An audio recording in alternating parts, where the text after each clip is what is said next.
Welcome to the Wayne Bennett Podcast, celebrating West Virginia's people, places, and the culture of Southern Appalachia. Now here's your host, Wayne Bennett. Welcome to Wayne Bennett's Podcast. My name is Wayne Bennett, and it's August the 16th, 2023. This is episode 110. Our guest today has been a social worker, he's been a teacher, federal probation officer, chief deputy, and a writer, and an old Shady Spring boy. Danny Kuhn, welcome. Thank you, Wayne. And you grew up around, we talked about this before, Sandy's Pond. Sandy's Pond. We got a lot of response about that. So we did. Our house lived on a little farm, and ours was the second house past Sandy's Pond, which meant we had about 3 miles of dirt road to get to our little farm. But we had an elderly couple who had no children, had the first little farm. We were the second one, and the Coopers were the third. And then it just about dead-ended after that. The Shucks lived on up the road. But it was close enough that when I was a kid, if they got particularly rowdy, I could hear the partying going on at Sandy's Pond. Or at least so I'm told that's what was going on. Now, can you still get there? I know they built. No, it's gone. It's gone because they developed houses on out that road and at dead ends. But part of the development was to completely change and excavate, and so that pond is gone. Yeah. Your dad was a coal miner. Dad was a coal miner. Worked 34 years. He was born at Kennard over in Fayette County. The Kuhn family, came from Boone County originally and then down on the Coal River, the Marsh Fork area in Raleigh County. And my mother was also nearby in Gatewood in Fayette County, but her family, of course, were Bennett's and descended from the same family that you're descended from. Now, the farm that you lived on, it kind of abutted Piney Creek Canyon. Exactly. Did you ever hike or anything? Oh yeah. I mean, I lived, playing in the woods. There was just my brother and me. There were no other kids, around my age. So that's what you did. You hiked and you built little ponds in the woods. And I read. I mean, my heroes were Eva Pugh and Julian Grubb of Bookmobile fame, and they would let me check out as many as I wanted for the summer, and I was always the reader. But our little place was right where the exit ramp is now, on the bridge across Piney Gorge. And for years, when you were coming onto that ramp, I could still see our chicken house over on it's fallen down now, but it was pretty resilient. You could see our chicken house over on the side. Yeah, I always wondered how people got there. Yeah, up by the hardware in Beaver, the hardware store, Hardware and Marine, and you went 3 miles windy dirt road. Some of it was eventually paved. But in the wintertime, getting in and out was kind of a struggle. Dad worked at John Ben. Where did you catch a bus? It actually came to the house. Did it? Yeah. Really? Now, I got more snow days than a lot of other people because of the road condition. But yeah, it actually came, and from the last little leg of it was just for me.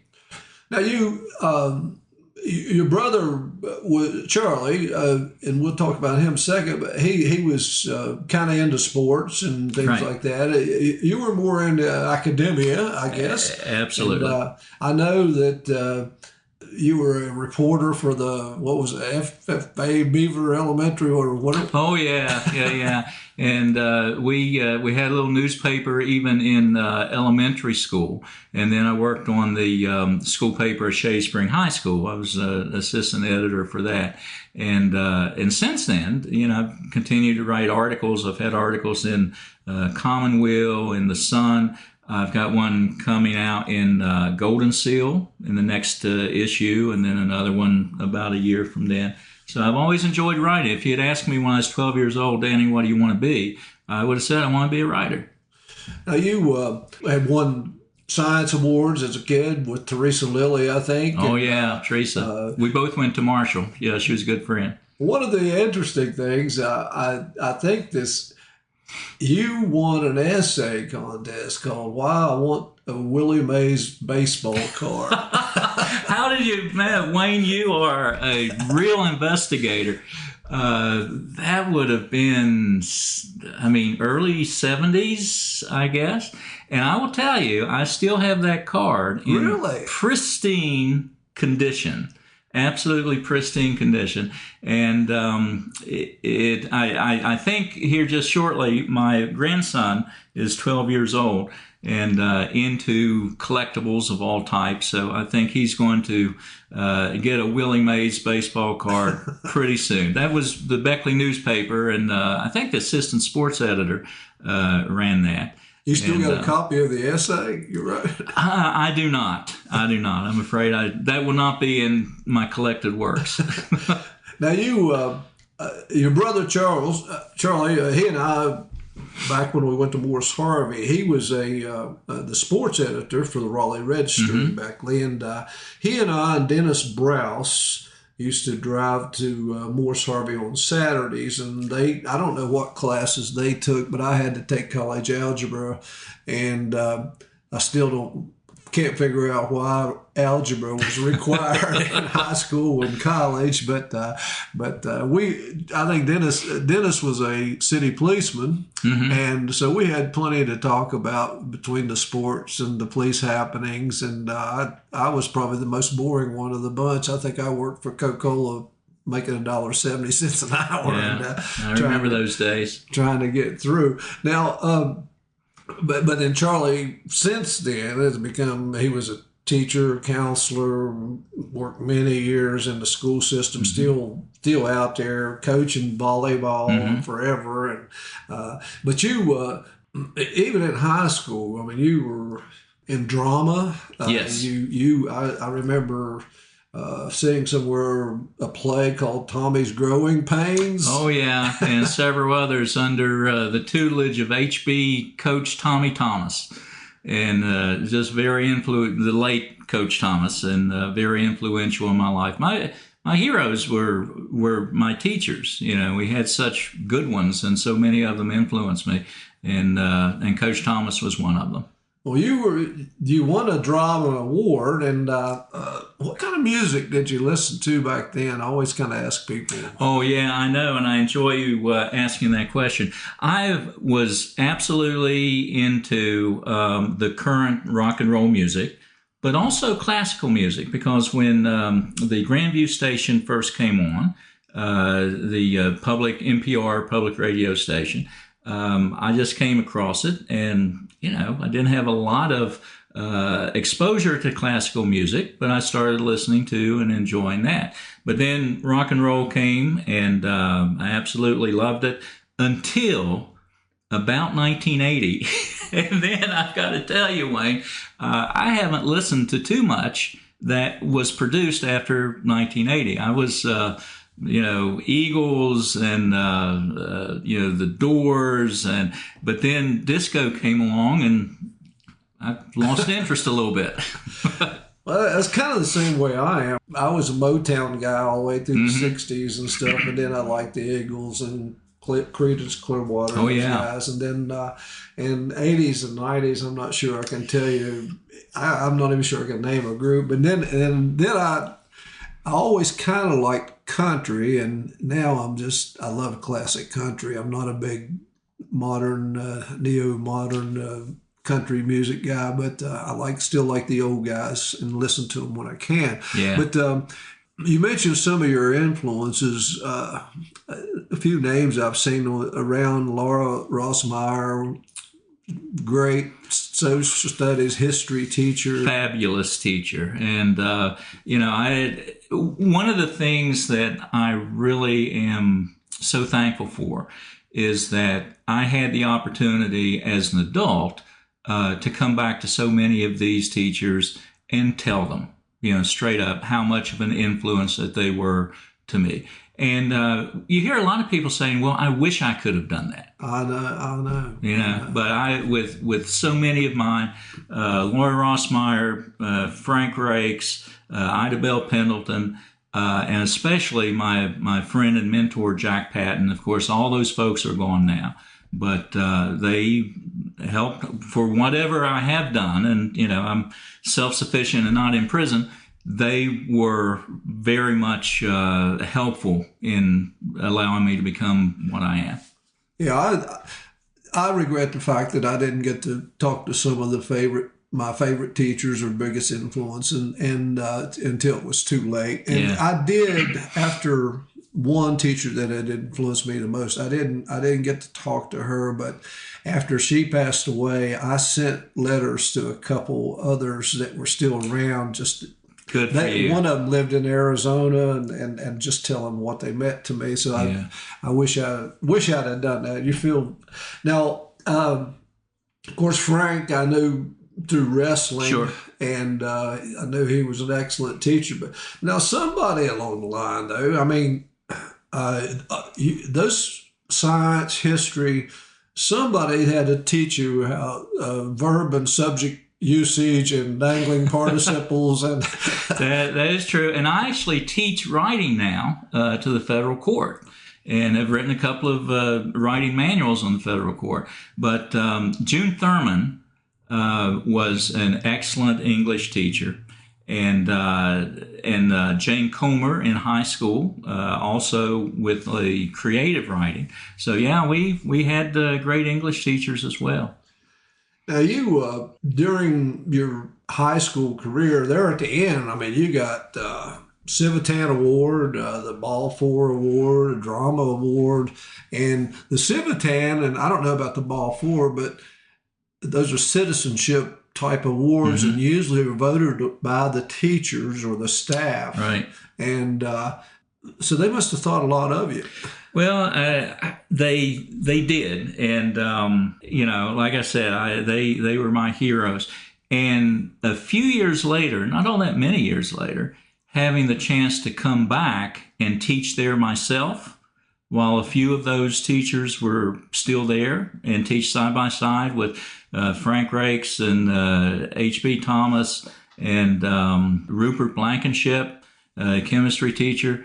It was surreal, because you sort of idolize these people, and then you get to realize that they're people just like you. But the most important thing is, after a while, they really did accept me, even though as a former student, accept me as one of the faculty, and we cooperated on things, and that was a really great experience. I loved teaching. But of course, I left it for another career. But in a lot of ways, I still teach, because I still do training for the federal court and travel to do that. But yeah, I assumed that I would be right there in my science classroom in Shady Spring High School, until I was 67 or older than I am now. I had a chance to tour the school last year, those renovations, and they are fabulous. That is one fabulous school. Yeah, they have 2 gymnasiums. Yeah. It's something else. Yeah, but now you went to Marshall. Yes. And did you not like Marshall? You didn't stay there very long. I didn't, but I did graduate. I got my bachelor's in cum laude, double major, and graduated when I was still 20 years old. Wow. Now that was through CLEP. You know how you can take tests for classes. That's where it actually paid off to be a nerdy reader, instead of a popular guy. And I did take overloaded semesters each semester, and I did a semester of summer school. But that allowed me to graduate cum laude from Marshall when I was still 20 years old. Wow. That's amazing. You lived in the Virgin Islands. How did that happen? I did. The kid from up the holler in Beaver, living in Charlotte, Appalachia. They needed a teacher at the Catholic school in Charlotte, Appalachia on St. Thomas, but they had a residency requirement. They didn't want people just showing up and not knowing the culture. So they hired me for it. But I had to live there a year as their requirement to learn the culture and make a living somehow before I started teaching. So I did that part, but by the time my time there was over and it was almost time to start teaching, I decided, well, this has been wonderful and this has been a real learning experience, but I really don't want to live and make my career here. I want to go back to, the mainland. And so I didn't actually teach there. I made a living doing other stuff here and there, just odd jobs.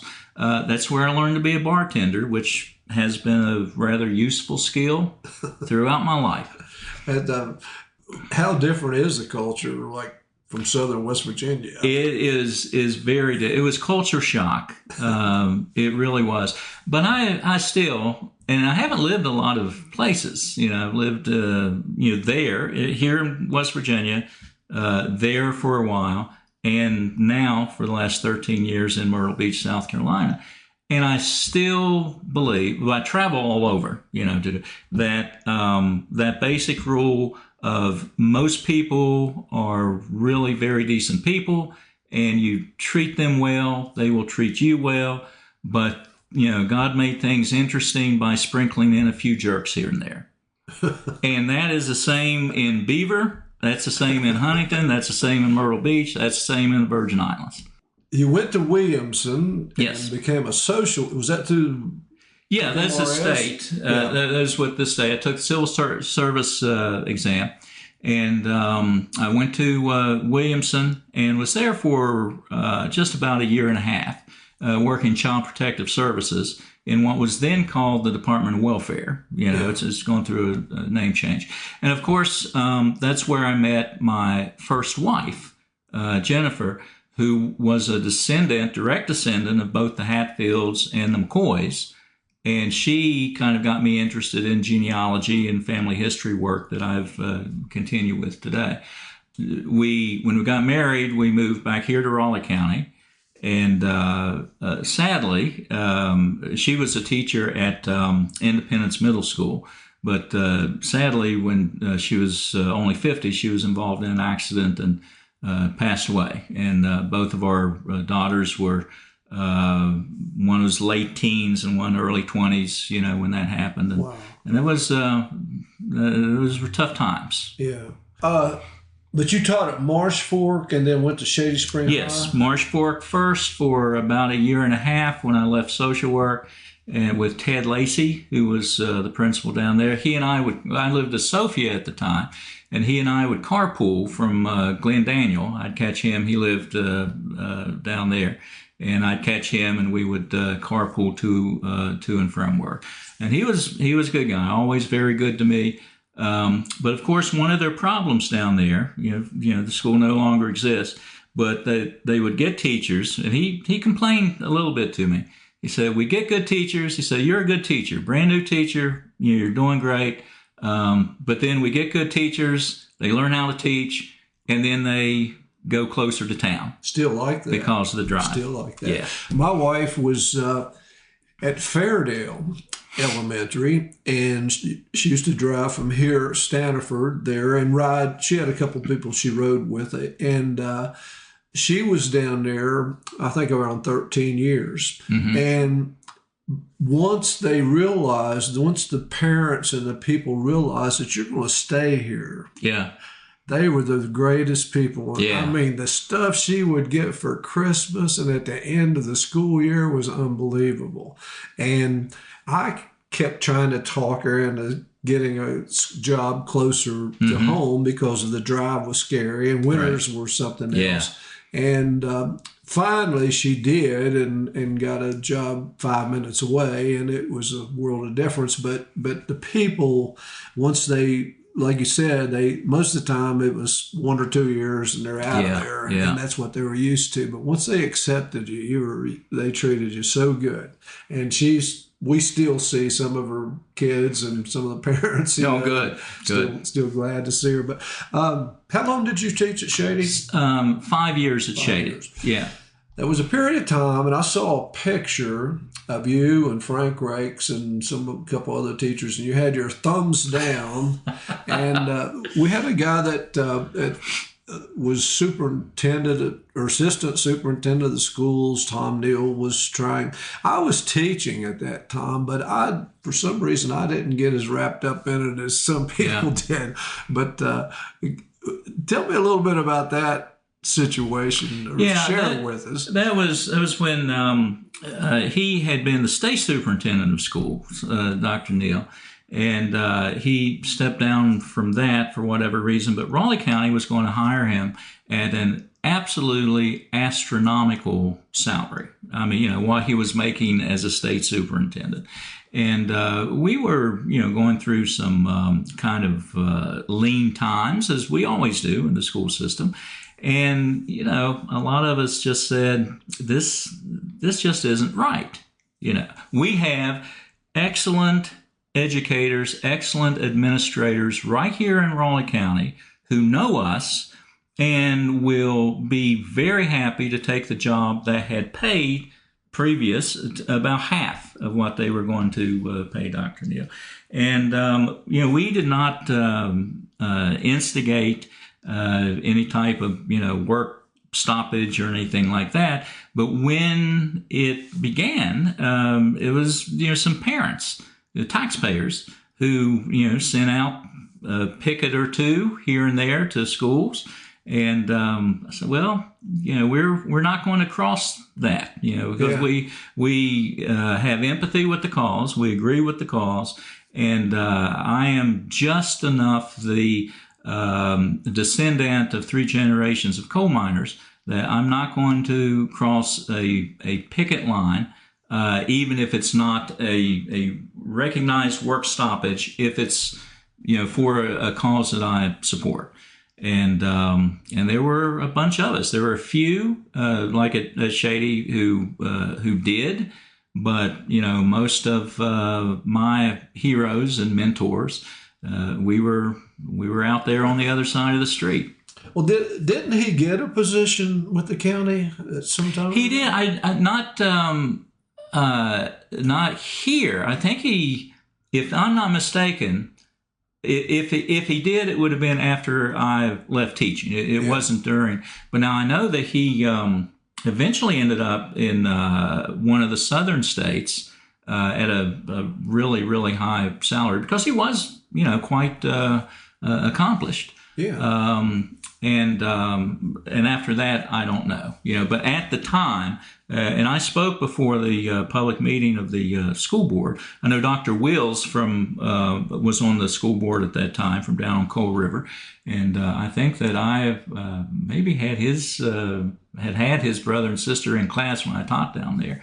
And you could see that they kind of turned after listening to the concerns of a lot of people. Things worked the way they should have worked. They listened to people, and they had one opinion going in, but then they saw, well, this just isn't really what the people want. So now you, after you taught those years, you went to work for the government. Yes, the federal court. How did that work? How did you get that? That was an amazing thing. I read a classified ad in the Beckley paper and for federal probation officer. And I looked at it and I said, well, technically, I qualify for that. I know I have no law enforcement experience, but I did have a degree in political science. I had been a social worker, as well as in biology. It was my double major. And I said, well, there's no chance here. But we had just gone through the strike, the statewide school teacher strike. And I said, well, I feel that I am a teacher. I love teaching. But let me just throw that out. I didn't apply for anything else. Let me just throw that out. And I'll be darned if they didn't bring me in for an interview and hired me as a federal probation officer in Beckley. And so I served 20 years as a federal probation officer, and the last 9 of those were as the deputy chief federal probation officer for the Southern District of West Virginia, working for the federal court. So the last 9 years of it was more of an administrator. We had offices in Bluefield, Beckley, the main office in Charleston, in Huntington, and in Parkersburg. But we actually closed that as a manned office while I was a deputy chief, and kind of combined its services with Huntington.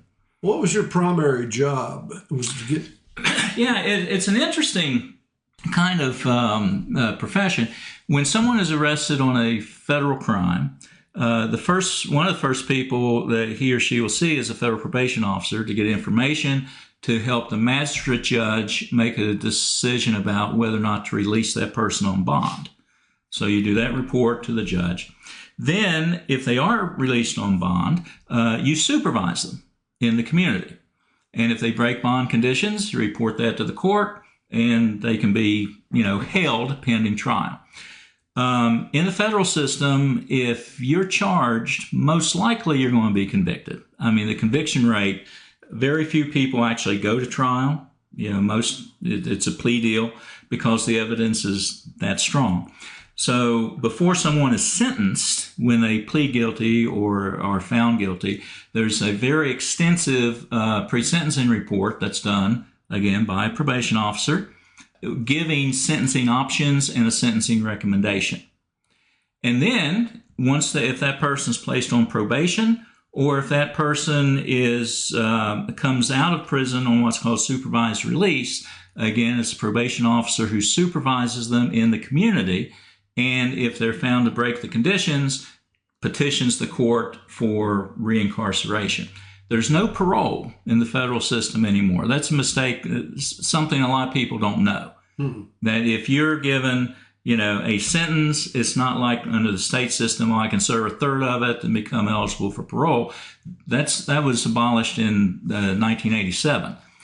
But if you serve a federal sentence, it's usually also accompanied by what's called supervised release. Even after you served your sentence, you're still going to be supervised, usually for 3 years, by a probation officer, and can actually be sent back for more time if you break those conditions, even though you have already served your sentence.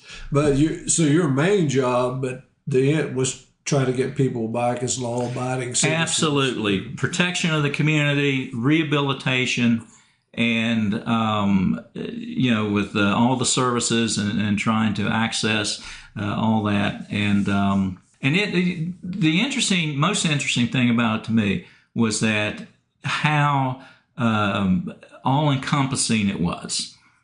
In the waiting room, waiting to see me at any given time, you could have a drug dealer who couldn't read, sitting beside a physician, sitting beside a local former politician.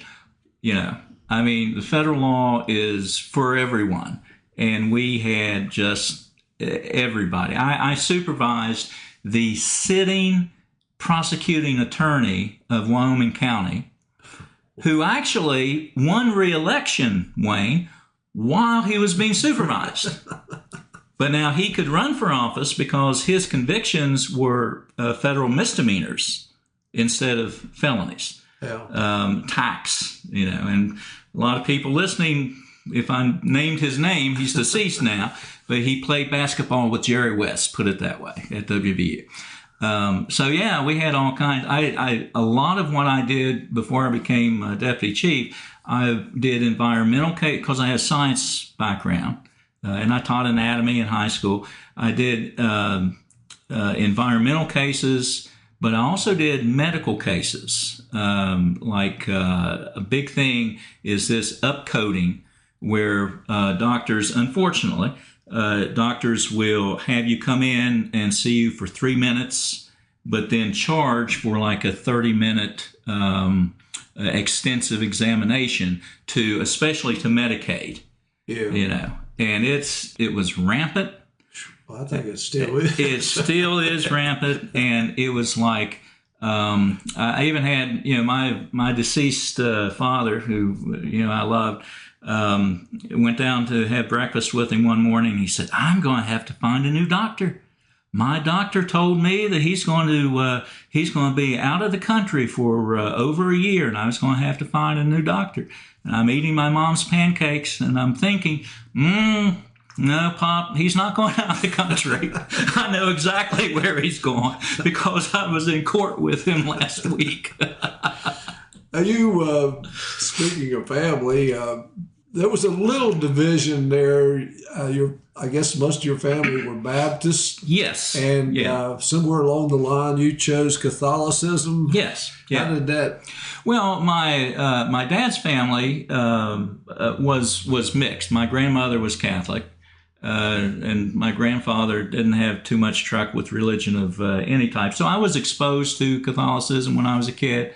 But then when I went to Marshall, and you had all these religions available and all these churches available to you and everything, I started going to different ones. I thought, well, I can go through the produce aisle and pick and choose what I want. With denominations, I have opportunity now to look at some others. And one thing was, at that time in the 70s, there seemed to be sort of a merging of certain denominations becoming very political. And that just didn't appeal to me. The Catholic community and the priests there at Marshall were, just super folks, and it did appeal to me. And I, remember, of course, my grandmother. I had an aunt and great uncles, and there's something about I guess, I'm just more attuned to more of the liturgy church as opposed to the less formal church. And I'm a history buff. Catholics have been doing this for a long time. Yeah. And been pretty influential. And now, it's like any relationship. I still have some issues, let's say, with the church, but I think most people probably have some issues with their church. So now, locally, you were involved with the Knights of Columbus. Yes. Which, I guess you knew my buddy Ed Gilson. Oh yes, no Eddie. Eddie and his wife and boys. One of whom sadly is now deceased, but they, when I would have get-togethers at my house in Coolidge, they would always come, and we always had a really good time. The Knights of Columbus is kind of a fraternal organization, part of Catholic men. Yeah, yeah, and I think you headed up a fundraiser, the Tootsie Roll. Oh yeah, the famous Tootsie Roll drive. Children. Yeah, I did that. That was the job no one wanted, but eventually, if you're going to stay, it comes around to you. You have to organize, a lot of things, but it's very successful and has done a lot of good. For like Special Olympics and the Sheltered Workshop, those were the two main recipients. Being with the Knights of Columbus and the Catholic Church, is that how you got interested in long bullets? Or Oh, well, no, actually, that was funny. Irish road bowling? Irish road bowling. Funny you should say that. I actually heard a piece on public radio about Irish road bowling. I'd never heard of it before. I'm a public radio just fanatic. I mean, it's my all day long, and I go to sleep to it. And they actually years ago did a piece on Irish road bowling and interviewed a gentleman originally from West Virginia, but now lives in D.C., named David Powell. And he said, we do this in West Virginia. So through the miracle of the internet, I found him, and it was all in the northern part of the state, based there in Ireland, West Virginia, but then in Buchanan and all in the northern part of the state, until a car full of guys from the Knights of Columbus in Beckley, with me driving, drove up out of the blue to a meet at Buchanan once. And from there, we started our own club there in Coolidge, and it has grown all over the state. If you look at it, it's at, they have a busy schedule all through the summer, beginning St. Patrick's Day and going all the way through November. But it's a great sport. I absolutely love it. Now you throw how heavy is the ball? It's 22 ounces, 22-ounce iron ball, and you hurl it underhanded, kind of like fast-pitch softball. The course is going to be 1 mile to 1.5 miles long, And the whole thing is based on crossing the finish line in the least number of throws.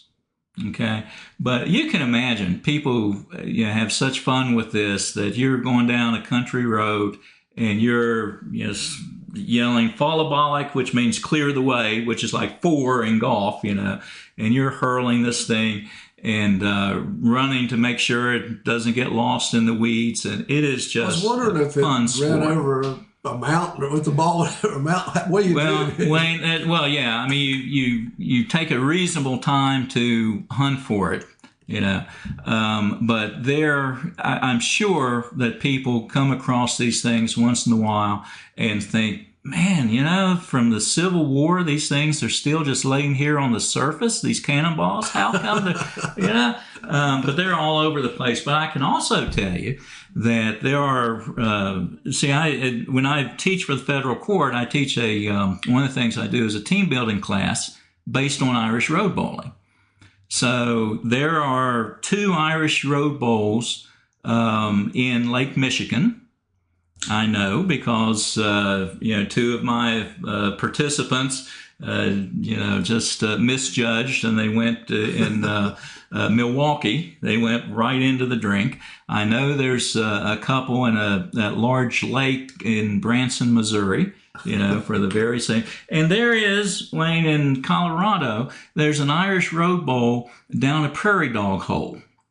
Because I did the class with a group in just outside of Denver in a rural setting, and I'll be done. I thought, I won't lose any here because there's no brush on the side of the road, there's no creeks, and someone threw it right down a prairie dog hole, and we all looked at one another and said, "Ain't nobody here going to stick their arm down there and try to get it back." Do you wear kilts while you participate? Sometimes. You met your wife, your second wife, Sandy, around somewhere. She's from Princeton. From Princeton. Yeah, she is an RN and had been at Princeton Community Hospital. And she just recently retired. When I retired, talk about change management. Within 3 months, I retired, had a house built in Myrtle Beach, started a business, my training business, and got remarried. And all within, that short amount of time. But she knew that she could get a job anywhere, being an experienced and specialized RN. And so we went down. We had a house built in the area of Myrtle Beach called Market Common, which was the old Air Force Base, which is now retail and residential down on the south end. And so she went to work first to administer a hospice company, and then in the surgical ICU of Grand Strand Hospital. But then a few months ago, she retired. She's a little younger than I am. She retired from nursing and just recently got her real estate license and is now selling real estate there in Myrtle Beach. Well, a little less demanding than surgical ICU RN. Yeah, I would say. Yeah. You kind of name your hours. Why Myrtle Beach? I mean, why not go farther south? Well, this is, we always, when I was a kid, I never saw the ocean until I was in college. We didn't go to the beach when I was a kid. I was jealous of, kids who did get to go to the beach. But we always went to the beaches around Wilmington, North Carolina, either Wrightsville Beach or Carolina Beach. And, I want some change of seasons, like that. So I looked around there. But this was in 2010. And for whatever reason, similarly situated real estate, houses, having houses built, etc., around Wrightsville Beach or Carolina Beach in that area, way more expensive than Myrtle Beach. Huh. So I bought a condo, beach, on the beach in Myrtle Beach, and I assumed that that's where I would spend winters. Of course, I was still single when I bought it. And so Sandy and I went down there, and we saw this this new development called Market Common. Let's go check it out. And we liked it because you can walk to everything. I can, on my bike, I'm feet in the water at the beach in 7 minutes. Barnes and Noble, which I'm at so much that Sandy calls it the office. Are you going to the office this morning? Yeah, you're going to Barnes and Noble. Movie theaters, restaurants, everything, right there. 10-minute walk.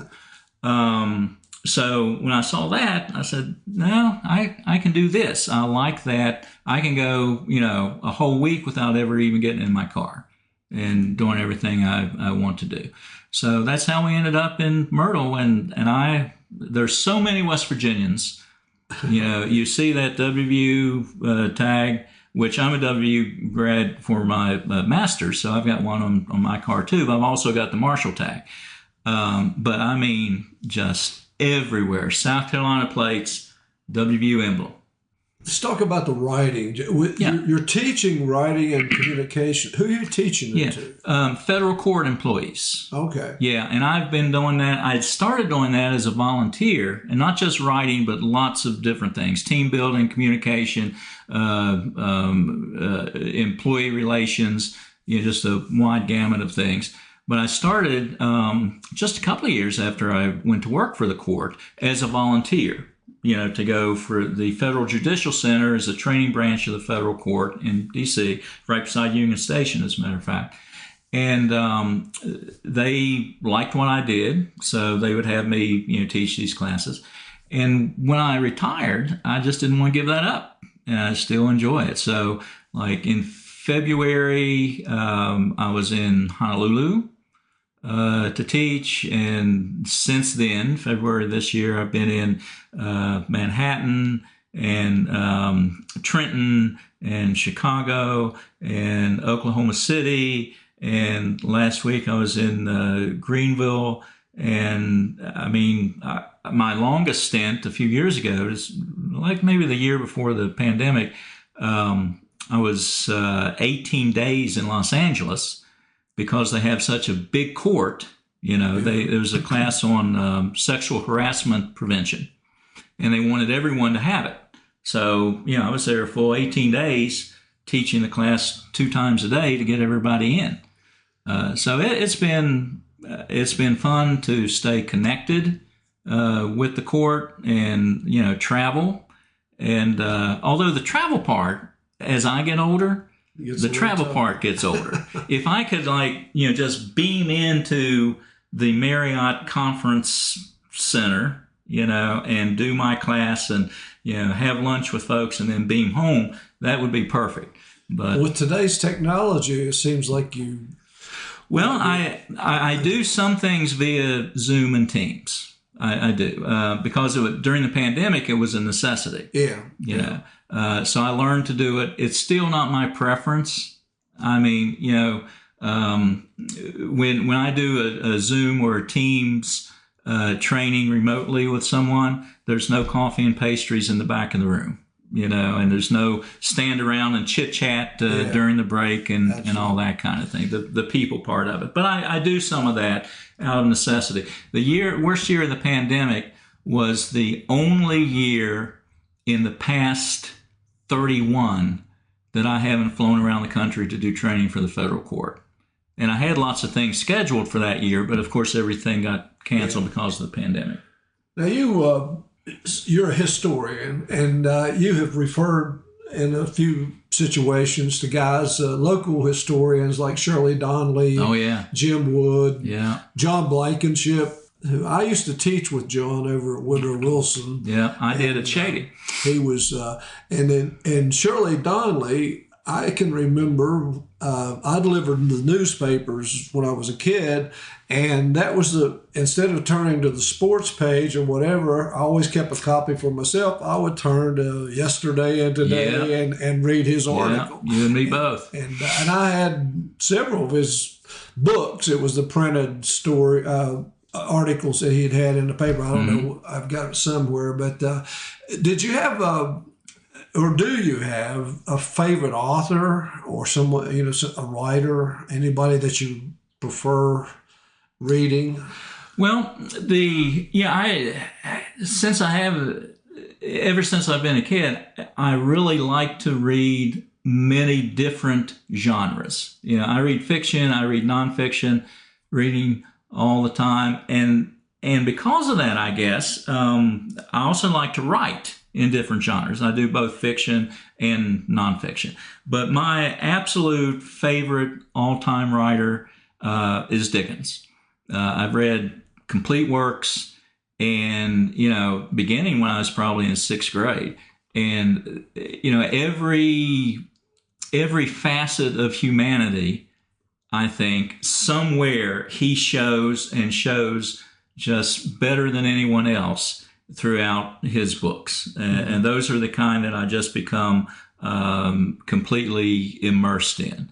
Of course, I also like fantasy. The Lord of the Rings and Tolkien.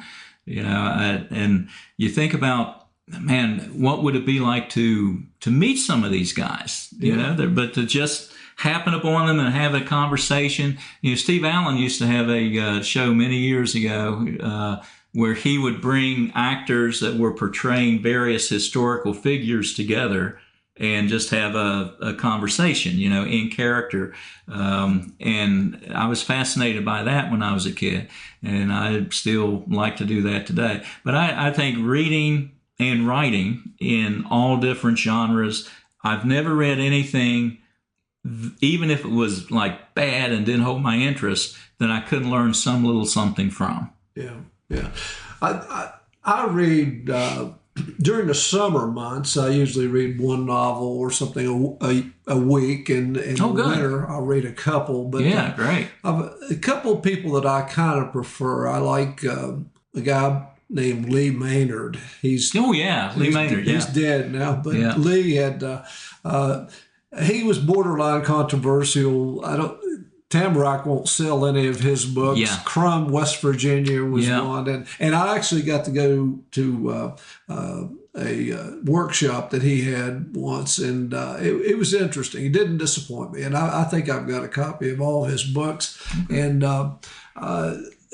there's another guy I just started reading some, Alan Eskins, and he wrote a book called The Plot. And of course, if you're writing fiction, you have to have a plot of some sort. And it was pretty interesting, kind of for like him too. And of course, John Steinbeck. I Steinbeck. enjoy all of his stuff. But you've got 12 books out there, and working on number 13, which is nonfiction. Yeah. And you said you had 2 articles coming up, or have one in Golden Seal and one.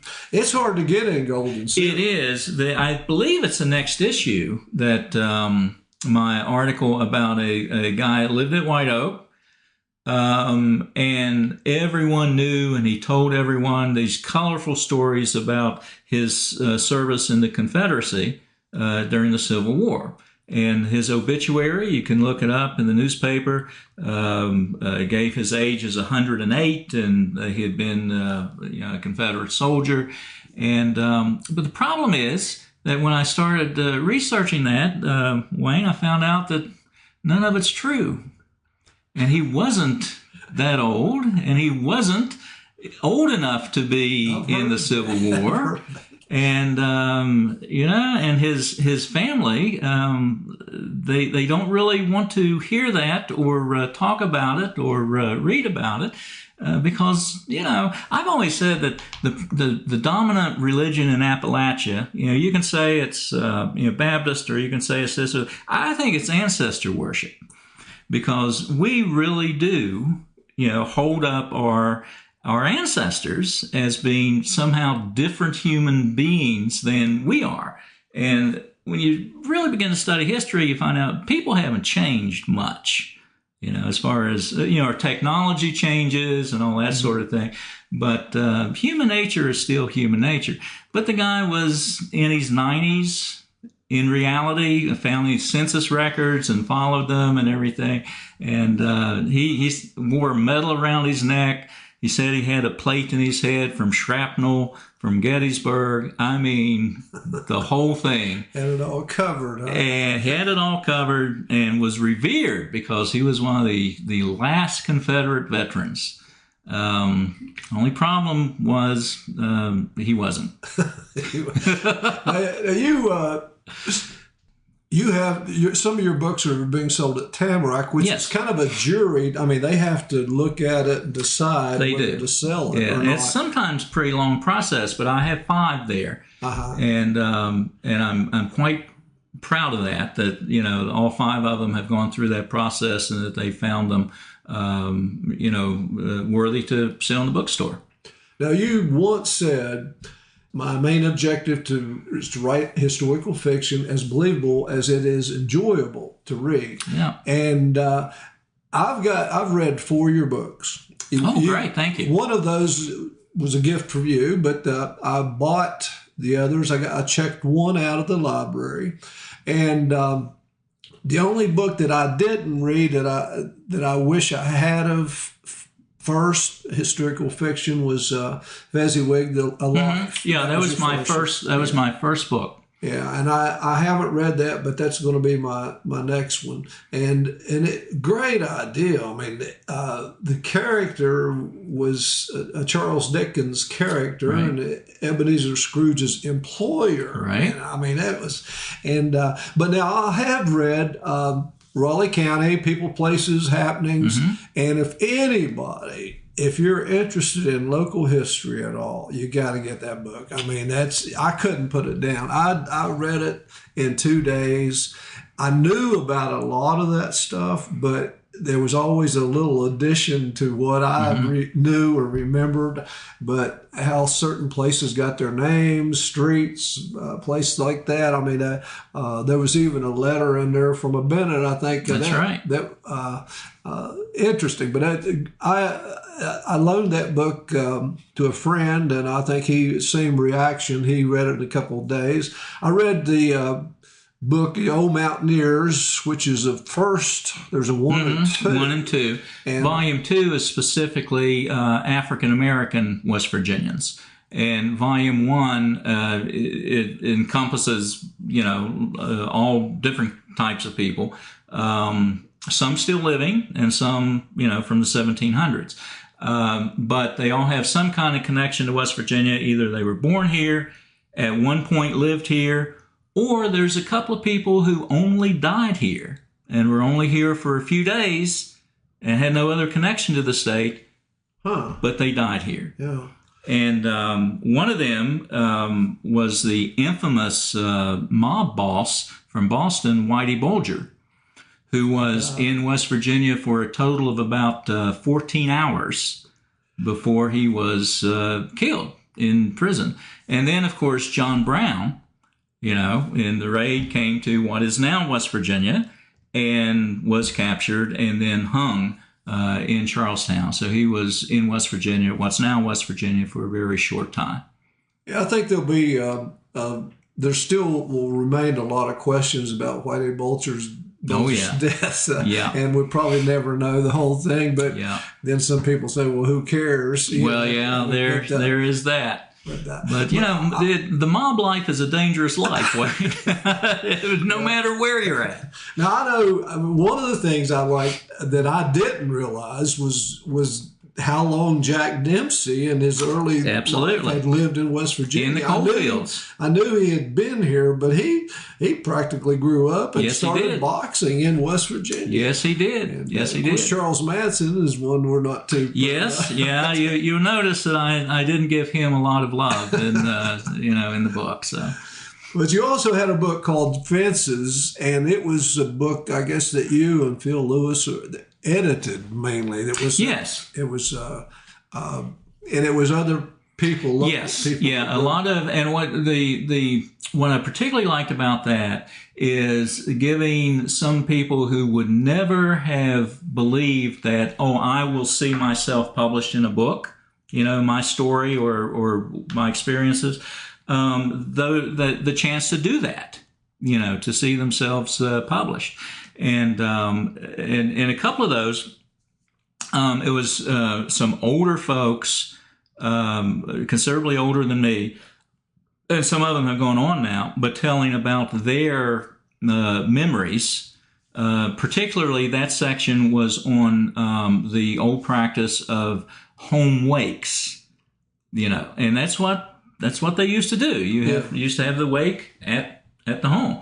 And my friend Von Moy, who's the same age as I am, when he was a little boy, he actually went to his own grandfather's wake at the house. I've been to two. You have you really? Mm-hmm. Yeah. So it's not all that distant practice, but today for younger folks that would just seem just really strange. Yeah. That we're bringing the corpse in the coffin here, setting it up on the dining room table or on stands in the living room, and we're having the wake right here at the house. So that was really, really gratifying to me to be able to interview a few older folks about those memories and have them captured now that anybody can see them. Yeah, I kind of had that idea several years ago, and my mother, she was in her 80s, and I would go visit her, and she would start telling me stories about growing up in Pear, West Virginia. Yeah, Pear.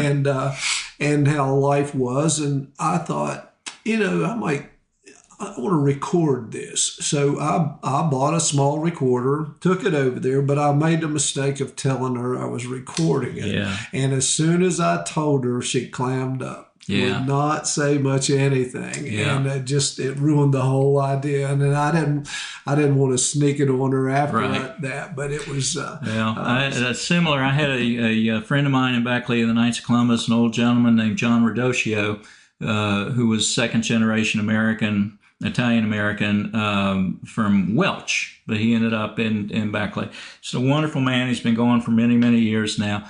But he witnessed Sid Hatfield's murder on the steps of the courthouse in McDowell County when he was like early teens. Wow. He saw it. He was there. He saw it happen. And he would tell you about it at the drop of a hat. And I had him many times listen to him. And I said, John, would you mind? Would you, if I recorded? And he said, no, I don't think so. I don't think I want to do that. I'll tell you about it any time, but I don't think I want to do that. And, I wish I could have been a little more persuasive. But just to think that I knew a good friend of mine, I mean, he was at my home once, and I went to see him in the hospital and at his home as he got older. And to think that, here's someone, one of those events that triggered so much, the Blair Mountain and everything from Sid Hatfield being murdered on those steps. Here's a guy who was right there and saw it.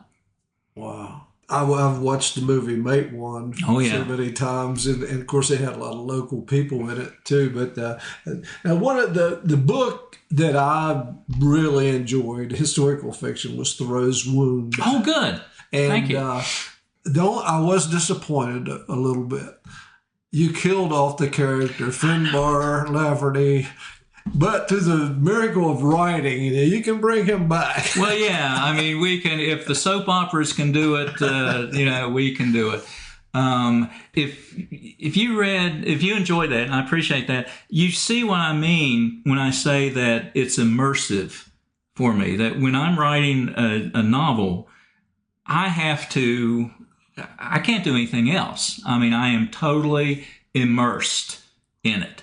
And what I really like is that, in the same way with the first novel, is that every date and every place and every nonfiction person, believe me, I have done everything I know to do to make sure that is all accurate. Mm. And so that's all. That's people are where they're supposed to be, doing what they're supposed to be, and all I have done is put another character in what was actually happening and the people and the places and the events, put that character whose eyes I'm seeing through in that place with those people. Wow. So, The research is phenomenal. My gosh. well, it's because I know when I read historical fiction, and occasionally, when you read a lot, and I'm sure it happens to you, you read something, you say, I just don't think that's quite right. Yeah. And I don't like that. And I went to real lengths. When you talk about killing a character off, when you get to read the first novel, Fezziwig, my wife came home one day, and she knew something was wrong. She said, something happened today? I mean, did you get news about what? And that was the day that I had written the demise of one of my favorite characters in that book, and it depressed me. Wow. I can believe that.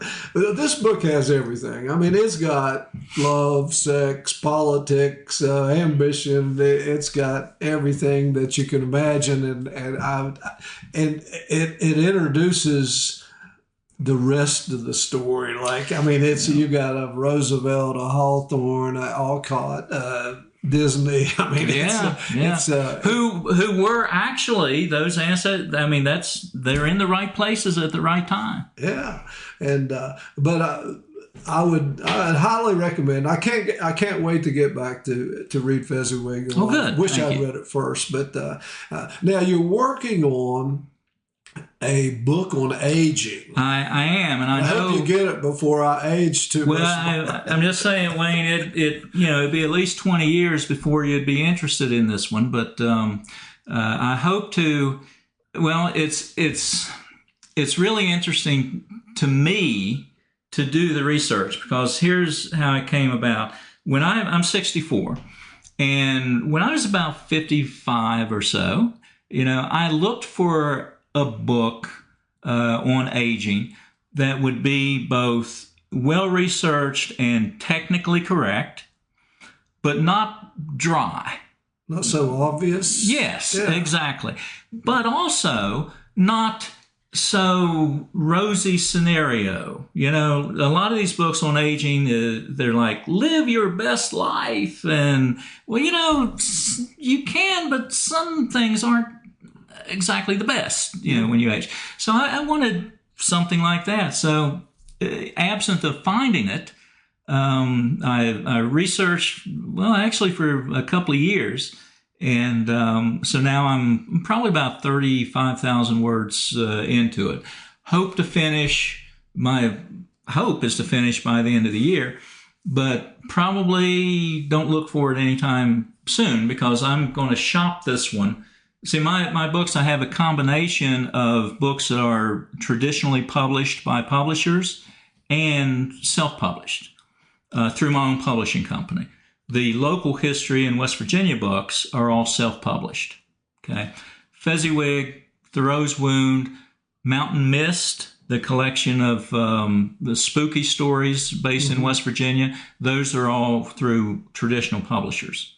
So I'm going to shop this one around when it's finished with traditional publishers and agents before going straight to publishing it myself, because I think it may have possibly some pretty wide appeal. So, we'll see where it goes. How do you manage that? I mean, could somebody publish through you? Yes, I could work. In fact, I'm working with. You mentioned Phil Lewis. Do you know Phil?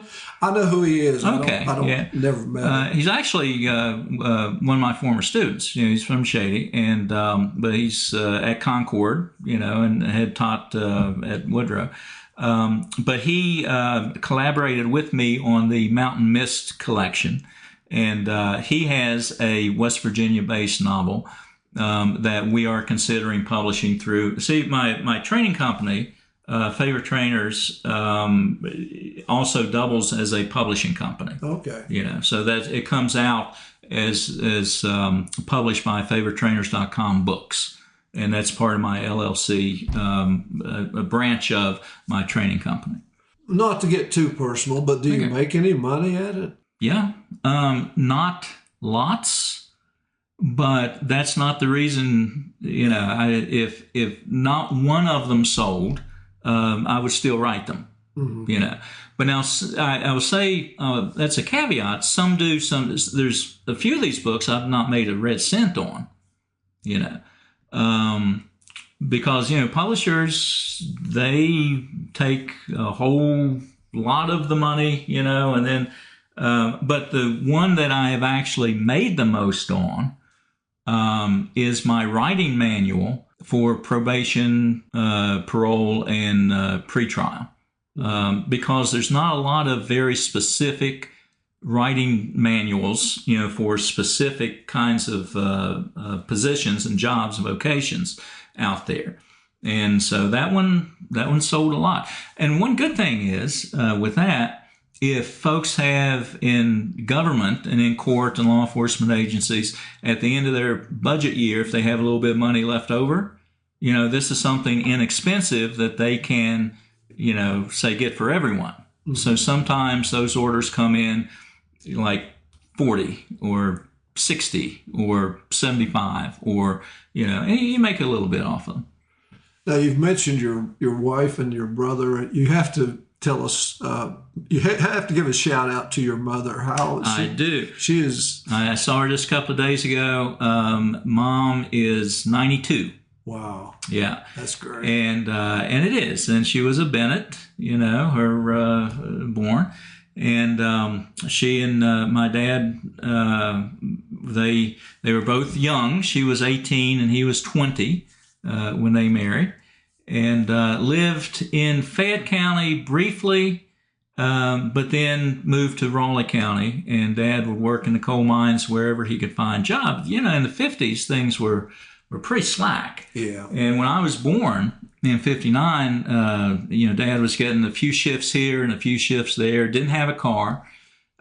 So I took my first ride, you know, with Mom in labor and then little Danny coming home from the miners' hospital, as it was called then, right up the road, in my uncle's Studebaker.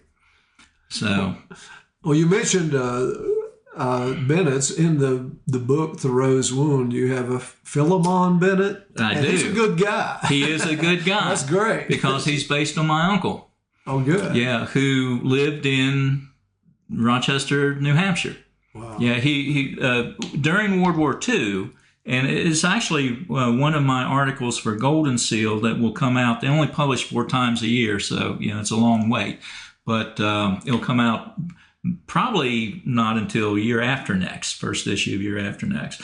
But it's about my grandfather Bennett, who moved from the coal fields of Fayette County to during World War II, bought a farm in Monroe County on Adair Ridge near Ballard. And his philosophy was, you know, it was about 200-acre farm, and they had 16 children. But now only 13 lived. They lost 3, but, you know, still a big, big family. Uh-huh. And his philosophy was, you know, I don't have this furniture. I can't afford all this furniture, but what I'm going to do is I'm going to, you know, sell some timber and all that sort of thing to buy tools. And then once I have the tools, I've got the wood, because there's plenty of oak, plenty of walnut, plenty of cedar on the place. And that's how we'll get the furniture. And so I'm the recipient of, I don't know, about 8 of those pieces of furniture that he made from his own wood on his own farm. Really? And that's what my second article for Golden Seal will be, with the photos of that. But also, he loved this story. This a sofa that he ordered from Montgomery Ward's in 1922, okay, when he was still living in Fayette County. It came to the depot there on New River by train. Since he lived on the opposite side of the river at Gatewood, they had back then a flat ferry boat that for like 10 cents or something would carry your freight across the river. And then the winding road up the other side of the mountain, there was a buckboard with a team that you could give another quart or two or whatever and take it to the top of the mountain, where he had a friend who had a Model T Ford truck who met them there and took it on to Gatewood. So in one day, that couch, that sofa, traveled on train, boat, horse and buggy, and truck in one day. And I always said, Wayne, and I've got that couch, that sofa, if I were like Elon Musk rich, I would load that train up on an airplane and take it for a ride, just to add one more method of conveyance, for this 100-year-old couch. Yeah. Well, listen, Danny, I appreciate you coming by and talking to us. I've enjoyed it, learned a lot, and anytime you want to come back, you're more than welcome. Well, Wayne, it's my pleasure. I'm, 13 years down in Myrtle Beach, and your podcast, I'm so glad I discovered it, and I love it. It helps me keep connected with home, so thank you. I appreciate it. And anybody else out there that would like to be on our program, we'd be glad to have you. Just contact me at awbennett50@gmail.com, and we'll get you on here. And until next time, remember, if you're not dead yet, you're not done yet. This is Wayne Bennett saying God bless you.